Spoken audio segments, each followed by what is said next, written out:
welcome you watching News Central Television. I am Judith at TB.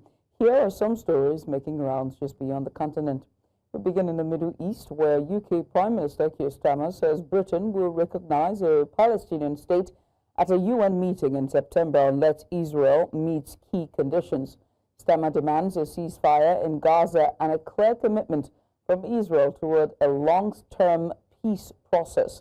Without these terms, he says recognition will go ahead. Currently, around 139 countries formally recognize a Palestinian state, and France has pledged to join that list at the same UN session. Meanwhile, Gaza's health ministry reports over 60,000 Palestinian deaths since Israel's offensive began. A UN-backed body warns famine is unfolding in the region. Israel denies claims of restrictions but continues to block international media access into Gaza for independent reporting. I've always said that we will recognize a Palestinian state as a contribution to a proper peace process at the moment of maximum impact for the two-state solution. With that solution now under threat, this is the moment to act. So today, as part of this process towards peace, I can confirm the UK will recognise the State of Palestine by the United Nations General Assembly in September, unless the Israeli government takes substantive steps to end the appalling situation in Gaza, agree to a ceasefire, and commit to a long-term sustainable peace, reviving the prospect of a two-state solution. Still with the Middle East conflict, Israel's Foreign Minister Gideon Sa'ar has firmly rejected growing international calls for a ceasefire in Gaza and the recognition of a Palestinian state. Speaking to reporters, Sa'ar dismissed the push as a distorted campaign and emphasized that Israel will not end the conflict while Hamas remains in power and continues to hold hostages. He stated that no amount of pressure will force Israel to change its position. He warned that ending the war prematurely would be a tragedy for both Israelis and Palestinians. His remarks highlight Israel's firm stance amid intensifying global efforts to broker peace as the conflict continues with no clear resolution in sight. Witnessing a distorted campaign of international pressure against Israel over recent days. This campaign fuels the anti-Semitism wave we are witnessing. When they demand end this war, what does it really mean? Ending the war while Hamas remains in power in Gaza. That will be a tragedy for both Israelis and Palestinians. This is why they took the hostages in the first place, to try to impose their will on Israel. It ain't gonna happen, no matter how much pressure is put on Israel. General Antonio Guterres and French Foreign Minister Jean-Noël Barrot met to discuss the Israeli-Palestinian conflict and the two-state solution. Guterres urged leaders to take irreversible action towards peace, warning that time is running out. Barrot outlined conditions for advancing the peace roadmap, including disarmament of Hamas, a credible governing authority in Gaza, and reforms to the Palestinian Authority. The upcoming high-level conference aims to advance recognition of a Palestinian state and normalization of ties with Israel.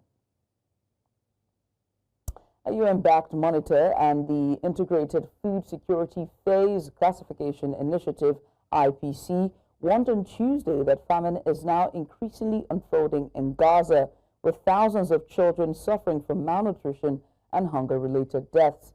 The IPC stated that current aid efforts, including airdrops, are insufficient to avert the catastrophe. This warning follows days of alerts from aid groups. Israel imposed a blockade on Gaza on March 2nd, allowing only a small trickle of aid to resume in late May.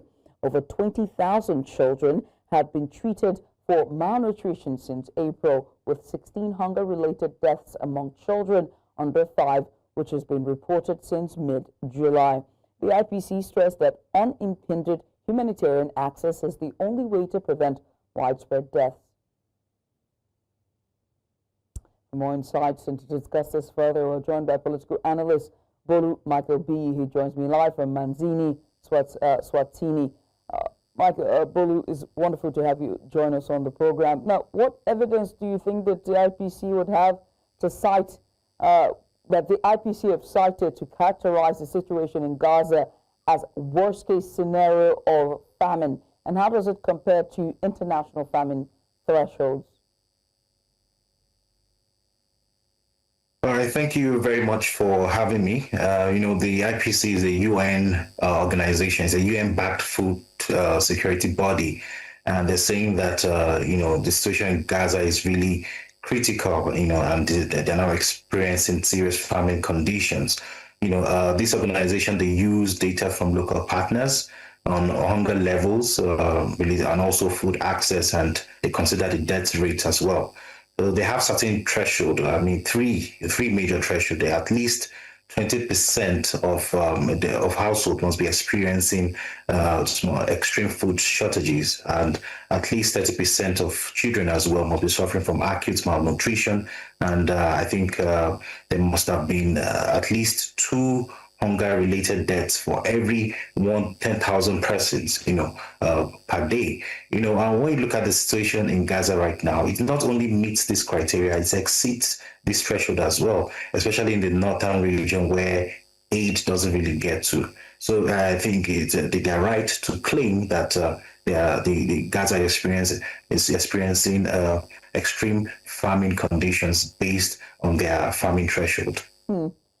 What are the specific impacts of, just for the sake of our viewers and for posterity's sake, what would then be the impacts of prolonged hunger, malnutrition on vulnerable groups, especially children and pregnant women, as well as elderlies in Gaza? Let's start with the children, because they're facing malnutrition, definitely they'll be experiencing what's called stunted growth. And it's going to affect their, brain development. They're going to be having brain development problems. They also stand at a higher risk of infection and deaths as relates to minor illnesses, things like as small as flu and all that can actually lead to death. In such kind of population. For the pregnant women, of course, they'll be experiencing increased miscarriages. Because they are not feeding well, they are not, because whatever the mother eats, the baby eats as well. So when the mother is not eating well, the baby too is not going to be healthy, and that might lead to a level of, increased risk of miscarriage. And the babies born as well might be underweight, and they might be experiencing some form of a complication because the babies will not be healthy. For the elderly, they naturally have a weakened immune system. Now, being in that kind of terrible situation means that they'll be having a more weakened, a weaker immune system to fight infection and diseases, and they'll be declining fast due to lack of nutrients and medicines. So people are dying in their numbers in that part of the world, in Gaza, and it's very important for Israel to begin to put humanitarian factors into consideration and help save civilian lives. Now, we've seen the likes of Keir Starmer and also France saying that if nothing is done in terms of the hunger, starvation, and of course the situation in Gaza relating to Israel, that the country, and that's UK and France, will join 139 more countries to now regard the Palestine as a state. Where do you see this heading in terms of resolution? Would this spur the Israel to do more in terms of ceasefire, or even allow more access to independent media, but most importantly to aid in that area? Okay, as we know, Israel is the country that is controlling the delivery of aid into Gaza, because they feel that if they don't manage it, then it might get to the hands of the opposition, the opponents, Hamas, and the rest of that. The UN as well, they are not the one controlling the aid, and they want to take control of it, but Israel is not agreeing. So the UK recognizing Palestine would be a symbolic and a powerful move. Right now about 139 countries have recognized the Palestinian state, and France has said that they're going to join, in the next UN meeting that they'll be having. And Keir Starmer, the UK Prime Minister, has said the same thing too. So this situation, if it happens, is symbolic and powerful and pressure other Western countries like Germany and Australia to follow suit. Israel may also feel a level of, may feel isolated diplomatically if more countries begin to recognize Palestine as a state. So this could actually push Israel towards a ceasefire or having peace talks, and the increased tension between the UK and the Israeli government. UK and US, they kind of align in a lot of ways. They're usually aligned. This could also pit the UK against the United States as well. So such a move, in the upcoming UN summit may actually influence the United Nations decision in September, and the broader Middle East diplomacy may be influenced as well. So I think it's a very symbolic and powerful move if it happens. Right, but we know that Israel's foreign minister has firmly rejected growing international calls for a ceasefire in Gaza and the recognition of a Palestinian state. And so, with the UNGA, which is the United Nations General Assembly, the meetings coming up in September, we know that most of the foreign leaders will be there, the heads of states will be there. Do you see a two-state solution happening, at least just ahead of September, or do you still see a continued, a strong stance in Gaza? Well, yes, I feel like a lot of countries have made up their mind. The UK right now is giving Israel certain conditions, and France is also giving an ultimatum as well. So I feel like, not much would change, because we have just a couple of weeks to September, and it takes time for these things, for countries to reach a resolution or a decision.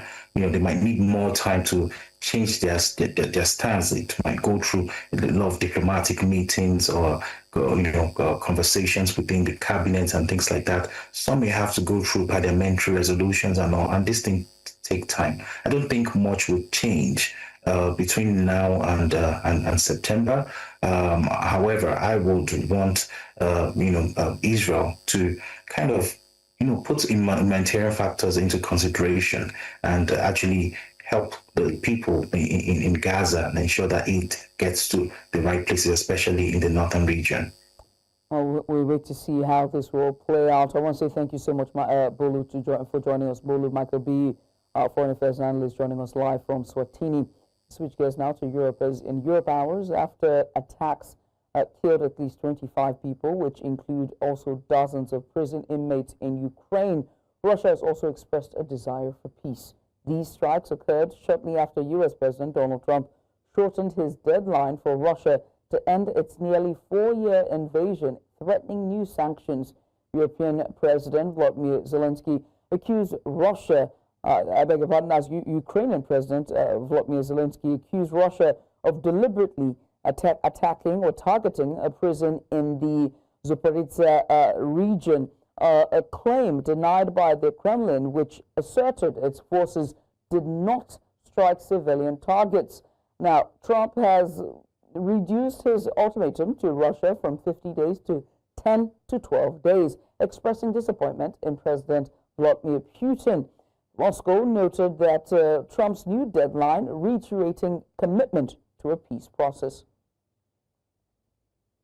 39 російські війська нанесли удар по Біленьківській виправній колонії 3 авіаційними бомбами. Внаслідок бомбардування загинуло 16 засуджених, понад 40 осіб отримали осколкові поранення. Вся необхідна допомога засудженим була надана. Наразі всіх поранених стан здоров'я задовільний. Ще тіше дзвони, сусідка, приїжджай, в тебе криші немає. Нормально? Ні одного вікна цілого немає, і нема нікого, ні сільсовета, нічого, я не знаю, що робити. You're watching news now on News Central. Better yet, you're watching Beyond the Continent here on News Central Television. Let's go on a short break, shall we? When we return, 5 dead, 1 injured in office shooting spree in New York. We have the details of this, so much more after the break. Stay with us.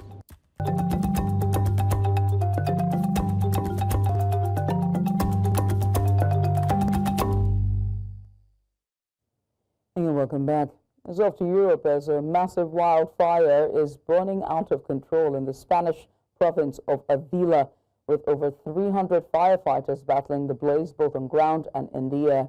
The fire has already scorched over 500 hectares of vegetation fueled by strong winds. Emergency services are working around the clock to contain the fire, but the rugged terrain and dry vegetation are making it difficult to control. Authorities are urging caution and warning of potential further spread. Still in Europe, the European Commission has denied on Tuesday that its pledge to increase U.S. fossil fuel imports over 3 years will undermine the EU's goal to become carbon neutral by 2050. The EU aims to reduce greenhouse gas emissions by 55% by 2030 and become climate neutral by 2050. The Commission insists that its climate goals will be met through renewable energy production, energy efficiency, and sustainable transportation. Officials emphasize that EU law leaves energy choices to individual member states, so no country is forced to buy fossil fuels against its policy. The agreement reached on Sunday concerns the 3 next years. So the ambition for increased energy imports and investment from the United States only covers the next 3 years. Our decarbonization policies go much beyond. So this agreement does not contradict. North to Asia, as more than 30 people have died and tens of thousands have been forced from their homes in northern China after days of torrential rain triggered deadly landslides and flash floods. Weather warnings are in effect across multiple provinces, including Beijing, Taijin, and Hebei. News Central's international correspondent Afia Hagen has more. The images are devastating. Streets submerged, homes underwater, and families being rescued in inflatable rafts. After days of unrelenting rain, at least 30 people have been confirmed dead in Beijing alone. China's capital is one of many areas under a top-level storm warning, with rains expected to continue through Wednesday. Over 80,000 people have been evacuated from Beijing, where the Meiyun Reservoir has reached its highest level since it was built more than 6 decades ago. Nearby Hebei province has also been hit hard. A landslide near Chengde has claimed at least 8 lives, with 4 more still missing. President Xi Jinping has called for all-out efforts in rescue and relief operations, warning authorities to prepare for worst-case scenarios. Emergency crews have been deployed, roads closed, and power cut in over 130 villages. The government has already released 550 million yen, about $75 million in aid for affected areas. Climate change experts say extreme weather events like this are becoming more frequent across China, the world's largest greenhouse gas emitter. But it's also one of the biggest investors in renewable energy, aiming to go carbon neutral by 2060. Last year, similar floods killed more than 80 people across the north of the country. With rain still falling, there are fears the death toll could rise again. For News Central, I'm Afia Hagen.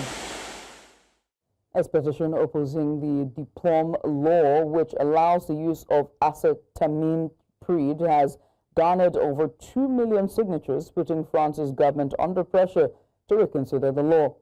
Acetaminophen is a pesticide harmful to bees and ecosystems and said to be dangerous to children's health, it was banned in France since 2018. While some critics argue that the law prioritizes agricultural interests over environmental and public health concerns, supporters claim it helps farmers, particularly beet and hazelnut growers, who face pest management challenges. President Macron awaits the Constitutional Council's verdict on the law's constitutionality, which is expected on August 7th. compte tous et toutes dans nos parcours de soins qu'on a des anomalies dans nos maladies. Il y a des personnes qui ont 18 ans, qui ont 2 cancers, qui n'ont aucun antécédent familial. Il y a des agriculteurs et des agricultrices qui nous écrivent, qui nous expliquent leur polymaladie. C'est-à-dire qu'ils vont avoir des maladies de Parkinson, plus des cancers. Et il y a une inquiétude profonde. On sent bien qu'il y a un problème lié aux causes environnementales dans les maladies. And also South America, South American, a Colombian court, a Colombian court in South America charged the former president Alvaro Uribe guilty of witness tampering. The 73-year-old who led Colombia from 2002 to 2010 was found guilty of attempting to influence paramilitaries to lie about alleged ties to him. He faces up to 12 years in prison with sentencing expected on Friday. The judgment was condemned by the U.S. Secretary of State Marco Rubio, who on Tuesday criticized what he called the weaponization of judiciary. However, Colombia's leftist president Gustavo Petro has defended the independence of the judiciary. The former president remains a popular politician for his anti-farce campaigns, but also faces criticism or scrutiny over alleged rights abuses during his presidency. Decimos hoy que nuestra condición de víctimas ha sido honrada por la justicia colombiana, en la cual hemos creído durante más de una década incansablemente y seguiremos creyendo. Pero este no es el final de este proceso, sigue la segunda instancia y vamos a demostrar en la apelación que esta decisión que respetamos es equivocada. Es todo lo que tengo para decirles. Muchas gracias. Y en solidaridad con nuestra compañera hacemos un llamado para que se respete la independencia judicial, pilar fundamental en un Estado social de derecho. Police clashed with protesters in Peru as they attempt to approach the Congress, where President Dina Boluarte was addressing the nation. The demonstrations come amid the president's record low approval ratings, with around 96% of Peruvians disapproving of the president's administration, the president's term is set to end in July of 2026 and has promised to defeat extortion and hired killings and tackle the country's growing crime problem. Police used tear gas to disperse the crowds while protesters threw fireworks. And that's all we can take from Beyond the Continent is back on the continent. But if you're out there and you see anything, make sure to send us your eyewitness report to the WhatsApp number now showing on the screen. Make sure to follow us on social media, by the way. We're at News Central TV on all social media platforms. If you're on the continent and you have a DSTV, make sure to watch us live on DSTV channel 422. If you have GoTV, you can find us on channel 23. Star Times, we're on channel 274. You can download Apple TV on your smart TV everywhere in the world and watch us. Better yet, just take us everywhere you go on YouTube. Many thanks for watching. I am Judith at TV. Good night.